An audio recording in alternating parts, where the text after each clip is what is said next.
Hey everyone, this is a video recording of an interview that I did with one of my students, and I'll be doing more of these here on the Publishing Academy YouTube channel. In this one, I'm joined by Brian. Brian came to me frustrated with over 15 books published, coloring books specifically. He was losing money on ads and just not getting the results that he wanted. He joined the profit formula, switched to high content, and went from a couple $100s a month to over $8,000 last month. He did all of this while working full-time and raising 3 kids. In this interview, we cover his entire journey. We break down his failures, the book that got blocked, his mindset shift, and exactly what specifically took him from a couple $100s to over $8,000 in income. If you've ever felt stuck with your publishing journey, this is one you need to hear. Also, if you want to join our free community, I invite you to join our free 3-day Publish and Profit Challenge, where you'll learn how to publish a book like the pros. There's going to be a link in the description for that. But for now, let's get straight to the interview.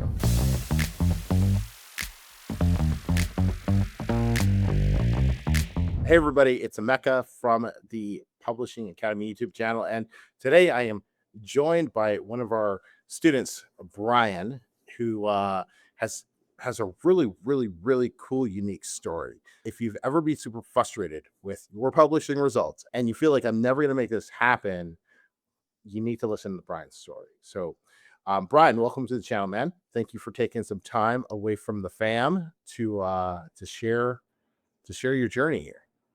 Absolutely, man. Such a great honor to be over here. Awesome, bro. Tell us, where are you from? What do you do day to day? What's before we get into the business stuff? Like, who's Brian? Yeah, man. Uh, I'll keep it very short, man, because Cool. the story is pretty huge. Brian, I'm in the United States, originally from East Africa, though. I've been in the States for about 10 Oh, years cool. now. Um, Nice. got 3 kids, married. I have a full-time job. And I would say I'm a family man. I like to spend time with my kids as much as I can. Also working a full-time job, also running a business. So life is really fun doing that. A little bit about my story, man. So before KDP, I've had Hmm. business experience in network marketing. That was my cup Hmm. of tea. Started right after high school, and man, I learned a lot from that business system. Didn't really make a lot of money, but I made a lot of growth, if that makes sense. And No, man. I would like to think that the reason why I can invest the way I do now is because of the experience that I've had with network marketing. Not a lot of people have that experience, but just want to give you guys my background, and once I connect everything, it will make more sense down the line. That's But yeah, cool. right now my regular schedule. The kids are playing sports. They're playing 2 Yeah, sports. Uh, Both the boys are playing 2 sports, which is pretty busy, man. It's crazy. Um, that's awesome, man. That's awesome. How did you get into publishing? What kind of brought you into the KDP world? Absolutely, man. So it was right around uh, the end of 2024. We Mhm. were in the networking business for about 4 years at that point, and life was just lifing at that point. We had so much going on at the time. It didn't make any sense to keep pursuing that. So Mhm. I had a friend who actually was a publisher, and I reached out to him because I remember he had mentioned that a while back, and just Mhm. asked him, "Hey man, how's it been going since you started?" Long story short, he showed me his account. At that point, Mhm. he had already started publishing 5 years prior, and over the Okay. last 5 years, he had made like something like 17 grand doing absolutely nothing. Because it Mhm. was like, yeah, man, the last book I published was back in 21, but every single month I make about $900 a month. And I'm like, wow, Mhm. man. And you don't do anything? It's like, yep, I don't really do anything, man. I just, I have it's kind of like real estate, right? You Yeah. publish a book and it's out there. People can buy it and you can make money out of it. So that was my first really my first moment that I was like, man, I gotta check this thing out for sure. So then, I do what normal people do, go to YouTube and start searching out KDP, and you see a lot of gurus and mainly talking about coloring books and low content and how you can just easily make one and publish it and start making money right away. And isn't that where you started with coloring books or low content? I did, yep, I did. Okay, so tell us about that. So one, why did you start with that? And then how did it go? Yeah, absolutely. So at the very beginning, I didn't have any knowledge as to what I need to do to make this business successful. YouTube was the Mhm, only gateway that I had at that point. mhm, Coloring books was just easy. It was back in 24. AI was already a thing. You can make a coloring book in like 24 hours and start publishing and start making money right mhm. away. So I was really looking for an easy way out. That's really the biggest reason why I started with coloring books. And also Right. I was kind of looking at, all right, I can probably publish 50 in like a couple months and, hope for the best kind of thing. So Yeah. it was mainly because it was the easy way out. When I looked at the high content niche, I was like, man, I don't even know if I can do that yet. But, that's because I didn't really know the steps it takes to actually create a high content book. And not just Right. one, but one that's going to sell. Um, so I just took the easy way out, to be honest. And so tell me about your experience with coloring books. Up until the point that we met, how was it going? Yeah, so basically we started in I published my first book in December of 24. Yeah. Um, we started talking around January, actually Okay. January, and then bought the course back in February. So within Okay. those 2 months or so, I had published about 15 to maybe 18 coloring books. And December, I'm like, man, I'm gonna make some money because everybody talks a big game about December. So Mhm. let's see how these things go. So it wasn't going really hot. I made a little bit of money, and when I say a little bit, it was like a couple $100 every single month. But it was Yeah. mainly because I was losing money on the back end. Selling books for 7.99, I was making a profit of like $2.05 or whatever the case Yeah. was. And Were you I running was trying ads? to learn ads. Exactly. Yeah. I Okay. was trying to learn ads and at the same time trying to learn the whole publishing game. I mean, I was just playing a losing game. If you ask me now, looking back, Mhm, it was terrible. But up to that point, with my experience in network marketing, I knew that in order to succeed in something, you almost need mhm. somebody to guide you throughout that process. At that point, I mean, I was willing to invest because I was committed to it. I'm like, man, 15 comic books in, I am not gonna stop now. I'm just gonna keep Mhm, going. But I didn't want to keep wasting time because I mhm, was like, man, I'm running ads like the gurus talk about in YouTube, right? I'm mhm, not really seeing the results. So I'm doing everything that I know what to do. So I know I'm missing some information that's going to take me to the next level.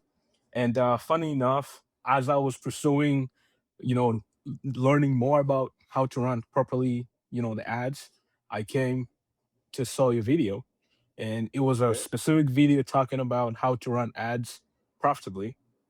In that video you shared a list of Yeah. negative terms that you can give Amazon, so that way they're not promoting The your books deny to other list. websites. Deny list, yep, Yeah. exactly. Yeah. So I'm like, man, this guy knows what he's doing, man. He knows what he's doing. Yeah. I adjusted my ads. I followed, I kind of related because you also did coloring books and you talked about Yeah. how you and your wife Yeah. put like a whole year into it, making Yeah. coloring videos because we were doing the same thing, man. Right. So You and seeing your that wife video, were working on. absolutely, man. We did Yeah. the whole ordeal, Yeah. cranking videos every single day, man. But that's kind of how, I started changing my mind when it comes to, okay, I'm gonna start focusing on coloring books. Mhm. Let me invest so that I can get better results in a smaller period of time rather than extending the journey. So, based on your prior experience, you knew that, hey, I'm not getting the results I want. I should probably work with somebody who is getting results, is proven, so I could speed up this process instead of just burning through cash endlessly. So you kind of already knew that. What made you land with the Publishing Academy, the profit formula, me? What made you decide, okay, that's the guy I want to work with? And then how were the first few months of the program? How did that kind of, what was your, like, what was it like? Absolutely, man. So at the very beginning, when what really hooked me, I Mhm. was all over YouTube, just watching video after Yeah. video about KDP. And, that video specifically that I referred to about ads really resonated with me. There's big players in YouTube that talks about KDP, and I can relate to a lot of other people.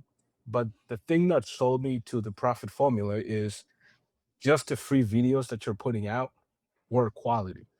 The advice that you're giving, you could tell that okay, Emeka is not so far ahead as far as like, he's made millions in KDP. So all of his information is relevant. Like the things you're describing, the tutorials that you're showing for free was relevant to the time that, I was looking at. Because, other publishers, and not to knock them down, they're far ahead as far as like they don't do the regular that we always do as far as like publishing, creating a book, and all that stuff. So that's one thing that really stood out. The fact that you have also tried, coloring books, and then made the realization, and then eventually moved to high content books. I'm like, man, okay, so this guy knows exactly what I'm going through right now. He has some success because I've seen it. He knows what he's talking about. And also, your teaching style just makes sense. I tend to overthink a lot of things. I work in a technical industry, Mhm. so I tend to be very technical when it comes to things. But Yeah. you just seem to make things easy.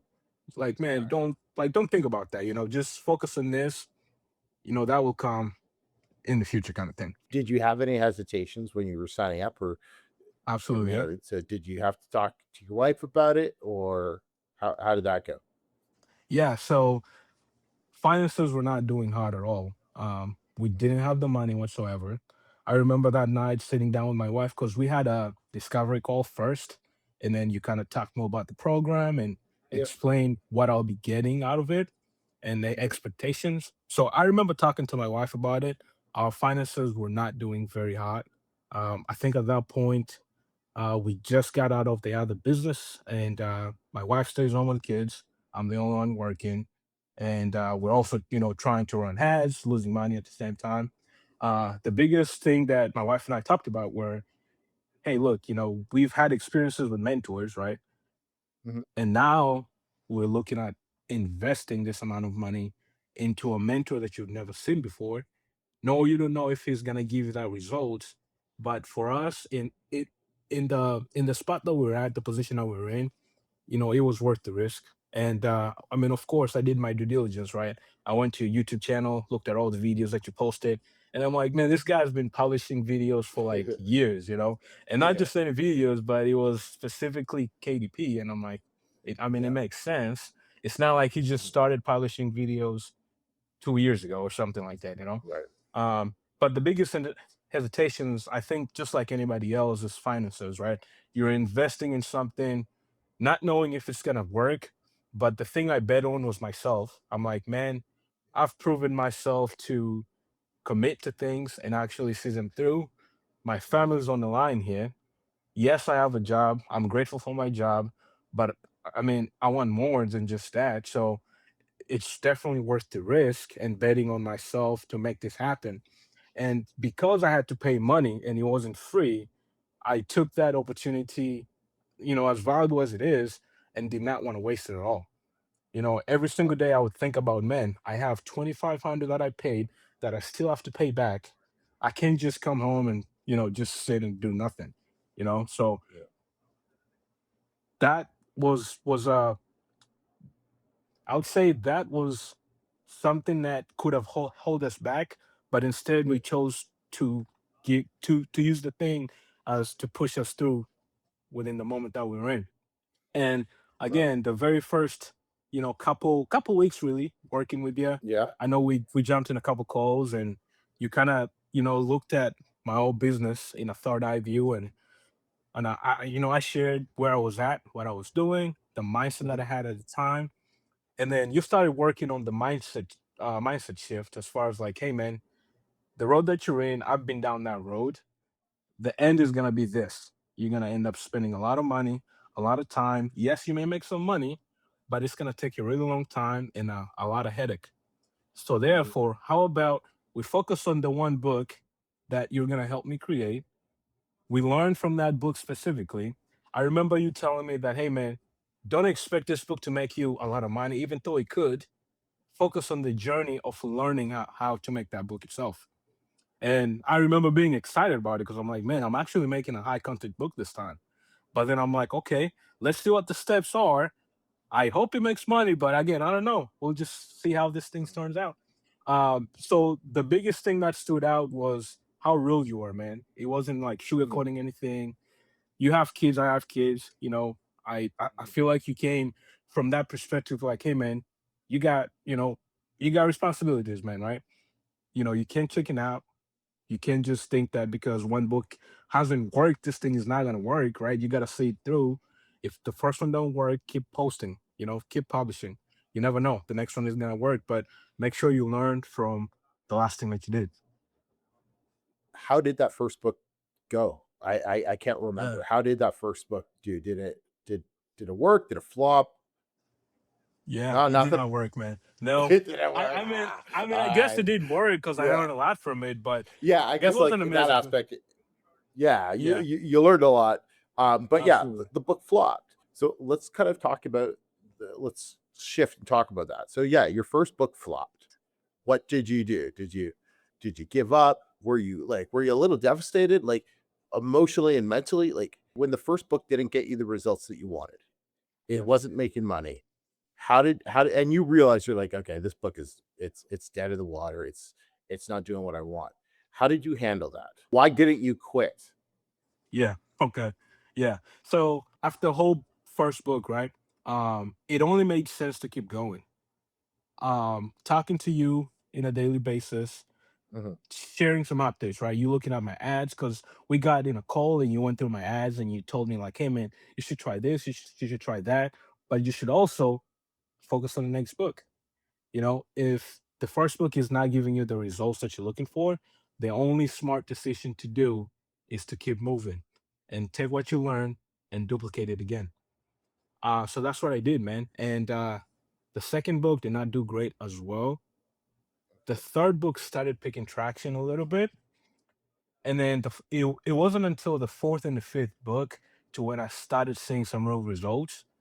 And Crazy. here's It's yep, it's almost like I tell people to publish 5 books, exactly, right? It's almost there's exactly, a almost like there's a reason I tell people don't focus on anything else except for publishing 5 books and getting 100 reviews on each. under reviews. Yep. Before you continue, when you said what was the difference between book 2 and 3? Do you remember?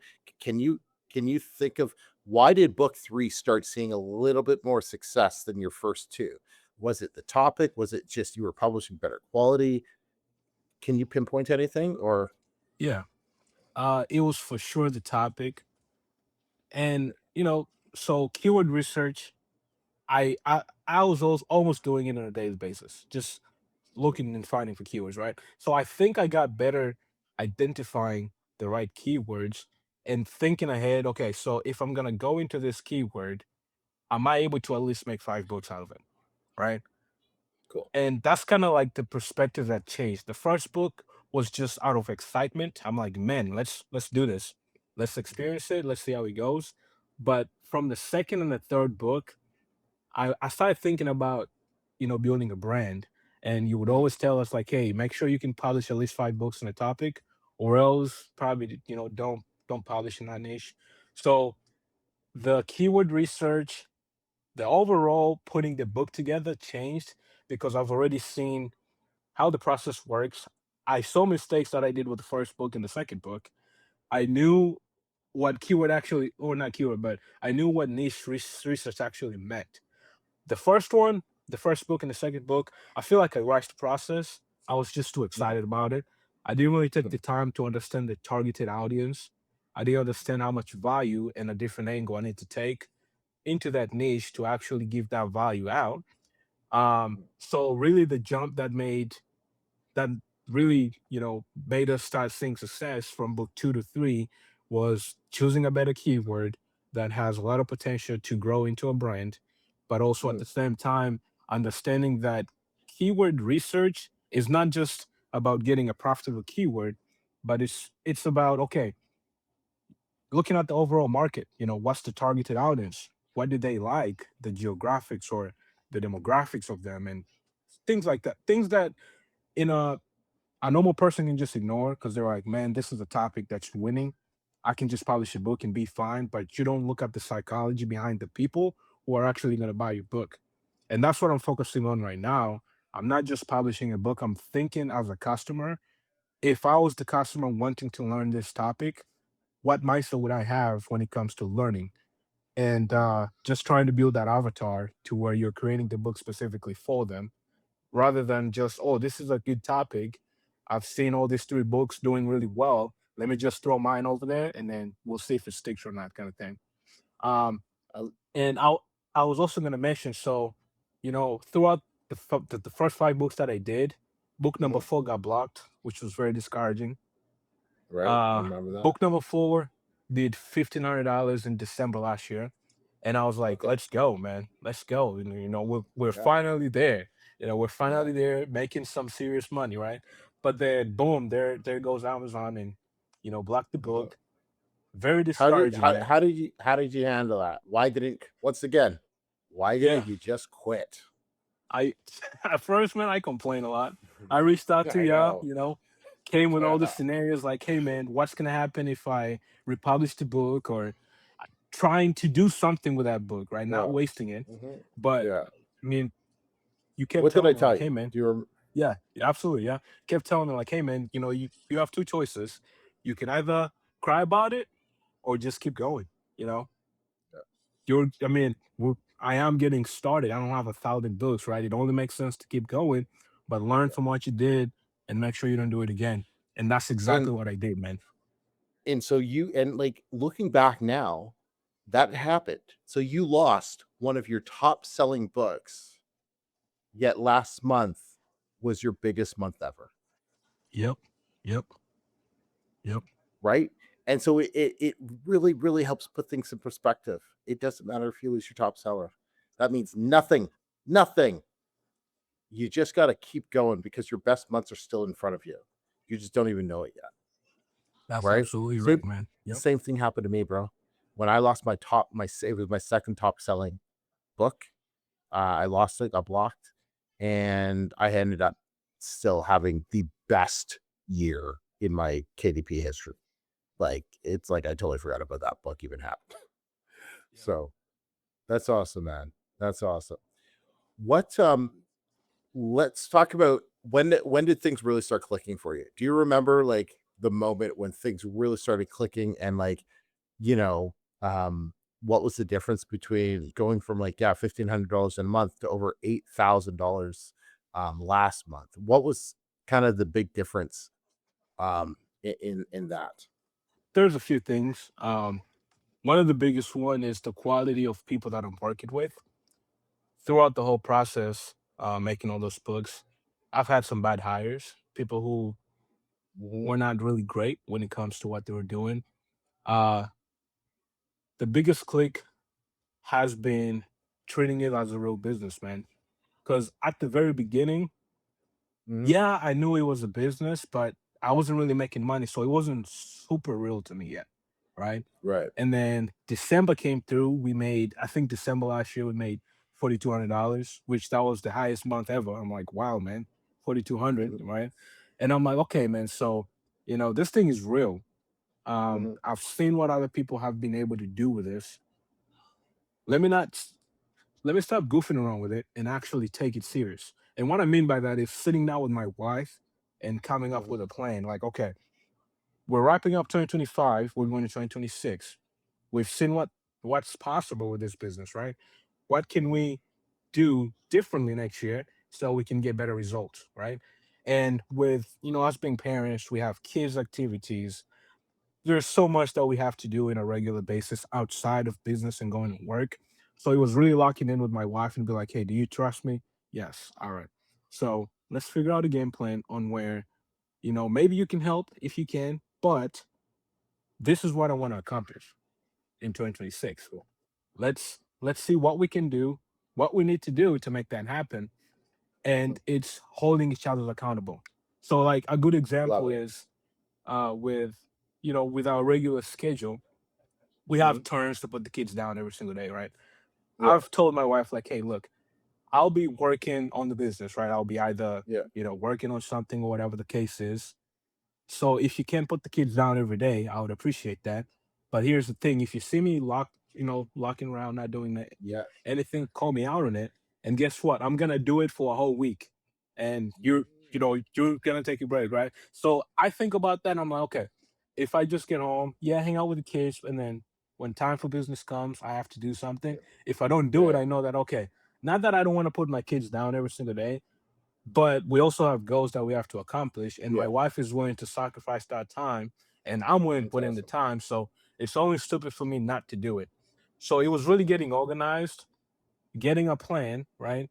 There's a saying that, you almost have to begin with the end in mind. Like, okay, what's the Yeah. end? And then let's work backwards and figure out what's gonna take for us to get to that point. So that's the approach that we took in 2026. So everything we've been doing has been super intentional, from the books that we're publishing, the way we're publishing them, what's in the books, and just everything overall from our finances, because that's the biggest thing. Yep. It's a cash flow business, That's right? awesome. You need to have enough funds to run ads next month, because there's a 60-day wait period until you get paid. So it's organizing the finances. We got into an agreement where, hey, I don't have to go to your parents every single week to eat dinner. I can take that time and put it into business, but it's only temporarily. If you see me not doing what I'm supposed to, call me out, and guess what? I'll be going to your parents every single day if I have to. The thing that we're delaying on, I'll have to do that in an extreme Yeah. level. So the biggest click is just the level of intentionality that we have, Yeah. because the kids are always going to grow. Last year they did one sport. This year they're doing two. Um, Mm. Life just keeps getting busy. So it's getting organized, putting our finances in place, and having a vision and just locking in, and then just focusing on that vision. I love that, man. That's it. It's and it all comes down to treating it like a business. What you described Absolutely. is what business owners. It's like what high level CEOs do who are running companies, managing everything, managing family life, right? And it sounds like you and your wife are so on board. How, like that looks like it was really important to get your wife on board with this whole publishing thing, right? Oh yeah, absolutely, From man. day one, man. So that's super super exciting. Yeah, man, I didn't know that. So that's awesome, bro. To wrap things up here, what would you what would you say to anybody who's watching, who's on the fence? They're thinking about giving up, right? They've hit a couple roadblocks. They've ran into all the crap that sometimes we run into as we do this business, or you do any business, right? And they're like, I don't think I can do this. This isn't for me. What message would you give them? Yeah, the biggest thing I'll tell them is like, hey man, take a moment and think about what you're doing first, because at some point you made a decision to do KDP, right? You need to decide now if is it something that you're actually going to take serious or not, because I'm a firm believer of whatever mindset that you have is going to determine how your journey is going to be. If we weren't serious about building our KDP business, we wouldn't have been willing to invest the amount that we did, but most importantly, the time that we took to invest into it. And also, again, this is life, man. Things are not going to work out the way you think they are. As a business owner, you need to be flexible when it comes to what happens throughout your journey.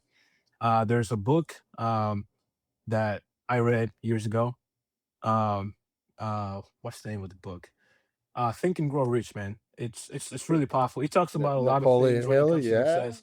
Exactly, man. OG. Exactly. And Yeah. I, I, I would first tell him like, hey man, what's your why? That's the convo you need Mhm. to have with yourself. Like, okay, are you doing this as a hobby, or are you actually trying to make this a serious thing? Look around and see how many people's life have been changed by Amazon KDP or just publishing in general. And do you see yourself in those shoes? If you do, then okay, where do you want to be in the next 5 years? Keep it simple like that. Awesome. I Um, love it. Work your way backwards. Okay, so if this is where you want to end up, it may not happen, but it will for sure not happen if you don't take any actions, right? work your way backwards. Okay, this is where I'm at. This is 5 years later. If I want to end up here in 5 years, what do I need to do now so that I can get in that place? And with all reality is, if you don't take any actions, then nothing's gonna happen, right? If you take action, something could happen. But if you take intent, what's the word? If you take the right amount Intentional of action. action, Yeah. intentional action, if you take the right amount of action and the intentional one, you're for sure gonna end up there. Like if you ask me right now, man, what's your goal over the next 5 years? Mhm. They're huge. I don't even believe them right Sure. now. But then again, I'm shooting for them because that's shaping how I'm working right now. Because I know that to get to that point, this is the amount of work I need to put in to get to that point. Just to Yeah. show one of my vision, man, I really believe that in Q4 this Mhm. year, we can make 100K a month. I really believe it because I've seen other people done it. I I would like to say I have the ingredients to put it together. Mhm. The more I do, the more I learn, and the more I believe that this is actually going to happen. Like we went from making $2,700 the month before to 8 grand from really Oh one yeah. book. One book made like Yeah. 4,700, and we have 7 other books that were published this year, and we're in a phase where we're running ads to eventually get the momentum, and then only God knows what's going to happen in December. So all I can Love say is I am very much a believer of that. Anything can happen just like that, and I would ask yourself, are you actually serious about this or are you just doing it as a hobby? And if you are, then it only makes sense to learn from the best and to not extend the journey, but make the journey shorter so you can get there faster. That's all I can say, man. it. What would you say? And that was awesome, man. That was wicked. What would you say to somebody who is thinking about joining the Profit Formula, the publishing academy? They're on the fence. They're like, I don't know. What would you just say really quick to that person? Yeah. So, personal experience, right? We paid $2,500. This was a couple years ago or a year ago or so. A year ago. Um, Fast forward last month, we made 8 grand. It paid for itself. Now, we didn't pay and do nothing. We actually did the work. So you gotta ask yourself, we were in a position where we didn't even have the 2,500 to invest into it. We had a credit card that we maxed out, but that put a lot of pressure into us. So all I'm saying is, if you're on the fence about it, if you're on the fence about it, I would say just do it, man, because it only takes 1 or 2 months to actually get the money back if you actually do what you're supposed to. And also, you can make that one thing you've said actually. Let me point back to one thing that you say. You say that Mhm. one book can recoup all the investment that you've made over the last like 5 years. And that's very much true for us. So think about it in a perspective of you're not spending money, you're investing money, and that money is gonna pay itself in the long run. So if you keep waiting and rethinking about your decision, time is just gonna keep going, and you know things may not work out. But I would say it for sure. Um, Make that decision fast, lock it in, and guess start moving your feet. Basically, I hope that answers your Oh, question, man. no, bro, that was awesome. That was awesome. Thank you so much for taking some time with us. I know you're super active in the group. You're on the coaching calls almost every week, which is really cool as well. So people, we will connect with you inside there. But yeah, thank you so much again, Brian. Hey, everybody, I'm a Mecca. Peace. See you guys.